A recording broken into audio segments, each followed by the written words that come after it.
इस मूवी में हमें एक ऐसी दुनिया की कहानी बताई गई है जो कि काफी ज्यादा इंटरेस्टिंग है और मिस्टीरियस भी, जहाँ पर हर इंसान के साथ उसका एक पेट होता है। इवन इंसानों के साथ ही नहीं बल्कि विचेस के साथ भी, और हर इंसान की सोल उसके साथ मौजूद उसके पेट में होती है और उस पेट को उस इंसान के साथ साथ रहना पड़ता है, वरना वो इंसान जिंदा नहीं रह पाता। और दूसरी तरफ अगर विचेस को देखा जाए तो कुछ बर्ड्स उनके पेट्स होते हैं जो कि चाहे तो उनसे दूर भी उड़ सकते हैं, लेकिन बस दोनों को एक साथ जिंदा रहना होगा। उस दौर में जो लोग रहा करते थे वो एक चर्च में जाया करते थे और वहाँ का फादर बहुत ज्यादा रोब वाला था, यानी वो सब लोगों को बहुत डराता था और ये कहता था कि मेरे अलावा किसी की भी बात नहीं माननी। अब हम पास्ट के कुछ सीन्स देखते हैं, यानी इस चर्च के जो पहले फादर्स थे उन्होंने गोल्डन कंपास तैयार की जिसके बारे में ही ये मूवी बेस्ड है। उसमें उन लोगों ने कुछ साइंस रखे और उसे आम लोगों को भी दिया गया। उसकी और भी कॉपीज थी और उसे यूज करके लोग अपना पास्ट देखने लगे और फ्यूचर भी देखने लगे। अब वो कंपासेस इसी तरह पड़ी रही और जब चर्च का न्यू फादर आया, यानी यही क्रूअल फादर, तो उसने ये ऑर्डर दिया कि इन सब कंपासेस को खत्म कर दिया जाए, क्योंकि अगर लोग इन पर बिलीव करने लगे, इनसे अपना पास्ट और फ्यूचर जानने लगे तो मेरी कौन सुनेगा। और उसे ये भी डर था कि कहीं उसकी रियलिटी लोगों के सामने ना आ जाए। अगर लोग फ्यूचर देखेंगे तो उन्हें पता चल जाएगा कि मैं क्या करने वाला हूँ,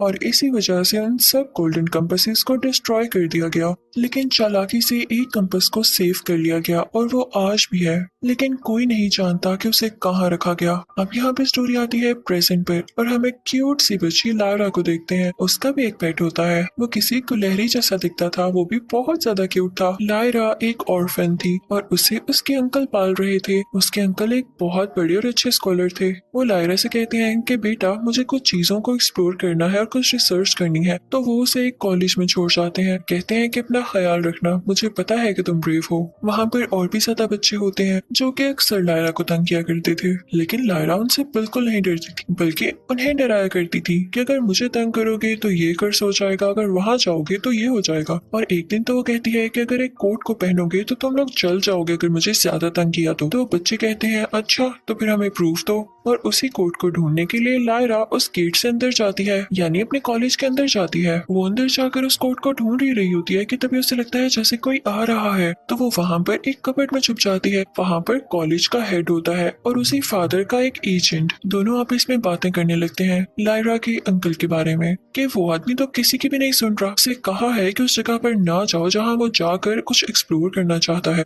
दरअसल इन दोनों के जहन में जिसने बात डाली वो कोई और नहीं बल्कि चर्च का प्रेजेंट फादर था। वो प्लान करते हैं कि हम लायरा के अंकल की ड्रिंक में एक पॉइजन मिला देंगे। वो लोग उसको मारना चाहते थे और ये सारी बातें कबर्ड में से लायरा भी सुन लेती है। वो ऐसा क्यों कर रहे थे? इसलिए क्योंकि लायरा के जो अंकल थे पास्ट में उन्होंने भी उस गोल्डन कंपास को बनाने के लिए हेल्प की थी, और जो आखिरी कंपास बच गई थी उसे लायरा के अंकल ढूंढ रहे थे। और ये लोग नहीं चाहते थे कि कंपास दोबारा से वापस आए।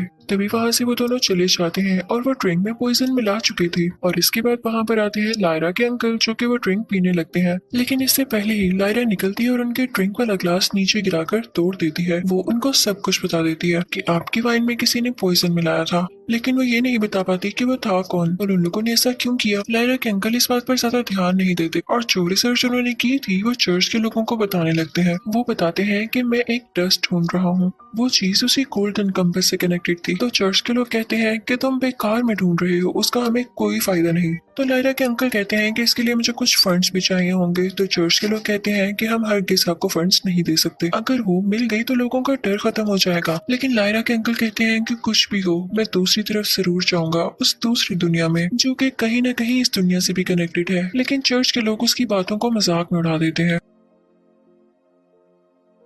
और इसके बाद से हम देखते हैं कि शहर में ऑर्फन और गरीब बच्चे गायब होने लगे थे, जिस बात को लेकर लायरा और उसका दोस्त काफी परेशान थे क्योंकि उनमें से उनके कुछ दोस्त भी थे। अब कुछ देर बाद हम देखते हैं कि लायरा के अंकल उसे डांट रहे होते हैं कि मेरे बेटे कोई आपके खिलाफ कुछ भी कर रहा हो, लेकिन ऐसे छुप के किसी की बातें सुनना बहुत गलत बात है और मैं जल्द ही अपनी रिसर्च पर जा रहा हूँ, आपको अपना ख्याल रखना होगा पीछे से। तो वो अपने अंकल से कहती है कि मैं भी आपके साथ आऊंगी, आप जानते हैं ना कि मैं कितनी ब्रेव हूँ और मुझे एडवेंचर्स में रहने का मजा आता है। तो उसके अंकल उससे कहते हैं कि ये मजे वाली चीज नहीं है, इसमें जान को भी खतरा है, और ये कहते हुए वो वहाँ से बाहर आ जाते हैं जाने के लिए। अब हम देखते हैं कि कॉलेज में डिनर हो रहा होता है और वहाँ पर एक बहुत ही प्यारी और अमीर लेडी आती है विजिट के लिए। वो सब बच्चों में से मिलती है और वो लायरा से भी बात करती है, जिसके बाद लायरा उनकी फेवरेट बच्ची बन जाती है। वो लायरा से कहती है कि मुझे तुम बहुत अच्छी लगी, तुम मेरे साथ लंदन जाओगी?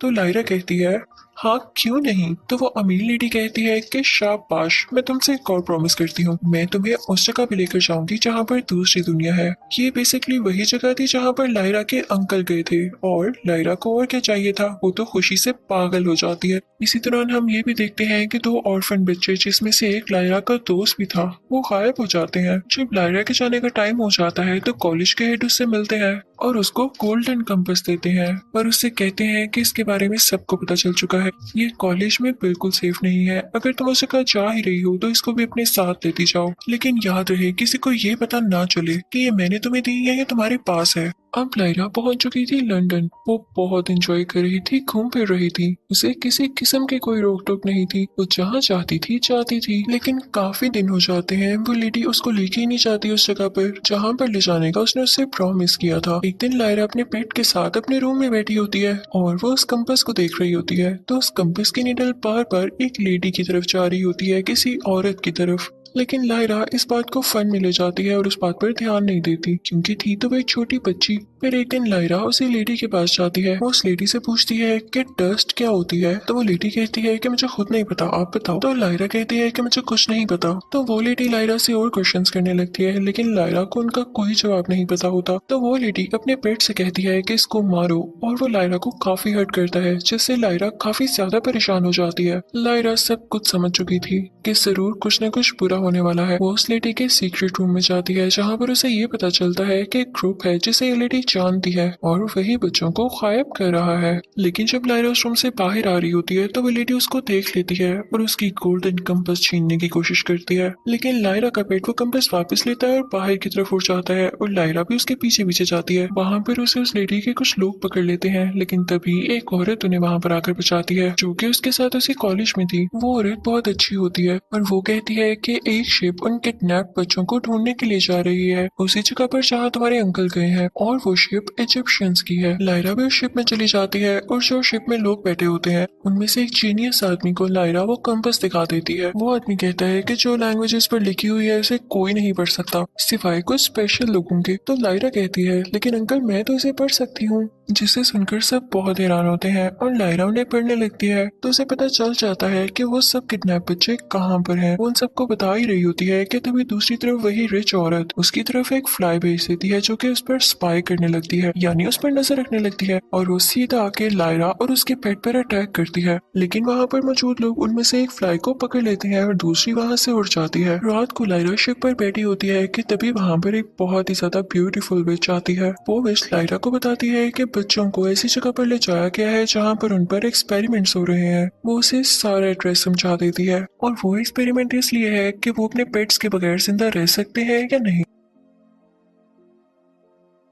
शिप पर एक एस्ट्रोनॉट भी होता है जिससे लायरा की काफी अच्छी दोस्ती हो जाती है। तो वो कहता है कि हमारे पास एक आइस बियर भी है, उससे मिलना चाहोगी। तो लायरा कहती है कि अच्छी बात तो नहीं कि आपने एक बियर को कैद करके रखा हुआ है। तो वो बियर कहता है कि नहीं मैं कैद नहीं हूँ, मेरा तो एक स्पेशल सूट हुआ करता था यानी आर्मर, लेकिन उसे कुछ दुश्मन लोगों ने ले लिया। मजे की बात यह कि वो बियर बोल भी सकता था और वो काफी जीनियस था। तो लायरा कहती है ओके बियर तुम परेशान ना हो, मैं पता लगाऊंगी इस कंपास से कि तुम्हारा आर्मर कहाँ पर है। और फिर लायरा पता लगा लेती है कि वो कहाँ पर पड़ा हुआ है। बियर उसे पहनता है और लायरा को काफी बार थैंक यू कहता है। बियर लायरा से कहता है कि जब तक मैं जिंदा हूँ मैं तुम्हारी गुलामी करूंगा, अब से तुम मेरी मास्टर हो, एक छोटी सी क्यूट सी मास्टर। अब वो सारे लोग मिलकर उसी एक्सपेरिमेंट स्टेशन तक जाते हैं। फाइनली ये लोग वहाँ पहुंच जाते हैं और ये क्या, ये देख के सब हैरान रह जाते हैं कि वहाँ का हेड कोई और नहीं बल्कि चर्च का वही फादर होता है। वो लोग उन पर अटैक करने लगते हैं लेकिन बियर लायरा को लेके वहाँ से दूर चला जाता है जहाँ पर बहुत ज्यादा बर्फबारी हो रही होती है और वहीं पर लायरा को अपना दोस्त दिखाई देता है जो कि बर्फ में मरने वाला था और उसका पेट भी उसके पास नहीं था। जब उसका पेट उससे दूर गया तो उसकी हालत काफी खराब होने लगी।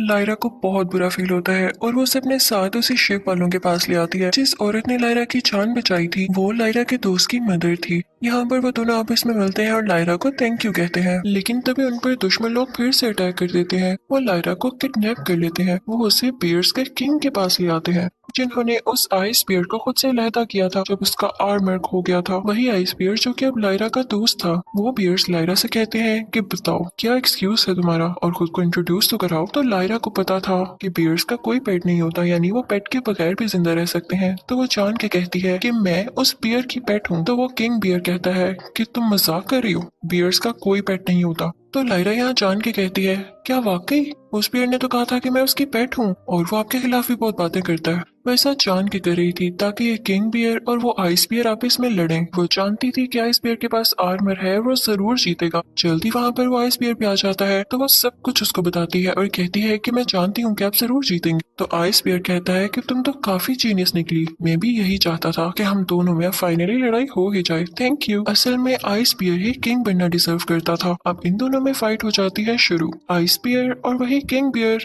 दोनों एक दूसरे को काफी पंचे मारते हैं, अपने दांत से जख्मी भी करते हैं और फाइनली आइस बियर उस किंग बियर को काफी बुरी तरह से हरा देता है। वो उसे उठा कर फेंकता है और अब वो बन चुका था उस जगह का किंग। लायरा और वो आइस बियर काफी ज्यादा खुश थे। अब वो आइस बियर जाता है लायरा के पास और उससे कहता है कि चलो वहाँ जाने का वक्त हो गया जहाँ दूसरी दुनिया है। अब वो लोग वहाँ जाने लगते हैं कि तभी रास्ते में बर्फ का बना हुआ एक ब्रिज आता है। बियर और लायरा एक साथ गुजर रहे होते हैं लेकिन वो बर्फ वहाँ से टूटने लगती है। तो बियर लायरा से कहता है कि चलो तुम पहले चलो, और लायरा जैसे ही चल रही होती है तो वो ब्रिज साथ साथ टूटने लगता है। तो बियर कहता है कि लायरा बस यहाँ खड़ी रहो, ज्यादा आगे मत जाना वरना ये ब्रिज टूट जाएगा और तुम नीचे गिर जाओगी। अब उन दोनों में काफी ज्यादा गैप था और बियर वहाँ पे नहीं आ सकता था। तो वो उसे कहता है कि तुम यहाँ ही रुको, मैं इजिप्शियंस यानी उन शिप वालों को और बाकी बियर्स को लेकर आता हूँ। लेकिन काफी टाइम हो जाता है और लायरा से रहा नहीं जाता तो वो अकेली ही उस जगह पहुंच जाती है जहाँ पर बच्चों पर एक्सपेरिमेंट्स हो रहे थे।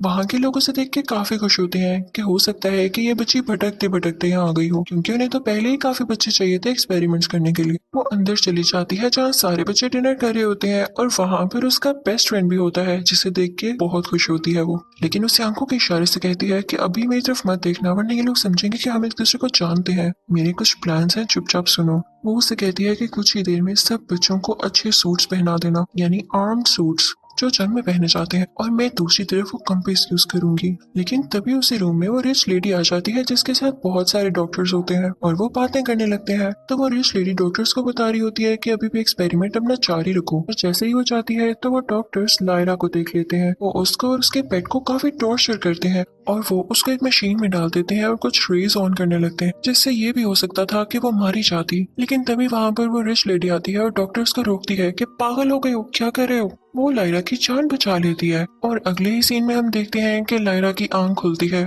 उसके पास वही रिच लेडी बैठी होती है। लायरा उससे डर जाती है और पीछे हट जाती है। वो रिच लेडी लायरा को प्यार करती है और कहती है कि मैं तुम्हारी माँ हूँ, मैंने ये बात तुमसे किसी रीजन की वजह से छुपा के रखी, और साथ ही उससे कहती है कि जो तुम्हारे पास कंपास है वो मुझे दे दो मेरी प्यारी बेटी। तो लायरा समझ जाती है कि कंपास लेने के लिए मुझसे इतनी मीठी जुबान बोल रही है, तो वो साथ ही उसको एक बॉक्स पकड़ाती है। आप समझ रहे होंगे कि उस बॉक्स में कंपास थी, ना ना, लायरा बहुत जीनियस थी। उस बॉक्स में तो वो स्पाई फ्लाई थी जिसके जहर से इंसान मर जाते थे। वो रिच लेडी जैसे ही वो बॉक्स खोलती है तो वो फ्लाई उसी पर अटैक कर देती है और लायरा वहाँ से फौरन से भागने लगती है। लायरा चाहती है सीधा एक्सपेरिमेंट रूम, और जिस मशीन में वो लोग बच्चों को डालने वाले थे वो मशीन डिस्ट्रॉय कर देती है और फिर दरवाजा खोलते हुए सब बच्चों को वहाँ से आजाद करवा देती है। लेकिन जैसे ही वो लोग बाहर आते हैं तो दुश्मन लोग उनको रोक लेते हैं जो कि पहले भी लायरा पर अटैक कर चुके थे। लेकिन उतनी ही देर में वहाँ पे बियर्स और इजिप्शियंस भी पहुंच चुके थे। अब यहाँ पर इन सब में काफी ज्यादा फाइट होती है, सब एक दूसरे पर अटैक कर रहे होते हैं।